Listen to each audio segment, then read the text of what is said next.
ये जो 19 नवंबर बुधवार का दिन पड़ रहा है, इस दिन श्राद्ध अमावस्या पड़ रही है, जो केवल वर्ष में एक ही बार आती है। महाराज, श्राद्ध अमावस्या का सबसे बड़ा और विशेष महत्व होता है।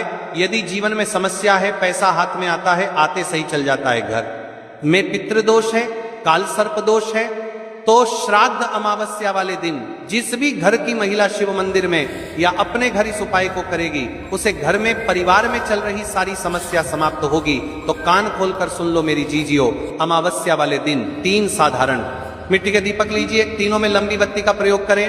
अब 1 चुटकी हल्दी लीजिए, प्रदोष काल के समय या रात्रि के समय इन तीनों दीपक को प्रज्वलित कीजिए। पहले दीपक शिव मंदिर में शिव जी की शिवलिंग के समक्ष, जहां से नीचे की ओर जल आता है। दूसरा दीपक किसी बेलपत्री के वृक्ष के नीचे। तीसरा दीपक नदी, तालाब, कुआं, बावड़ी के सम्मुख। और जहां जहां आप दीपक प्रज्वलित करोगे, वहां 1-1 स्वास्तिक हल्दी से अवश्य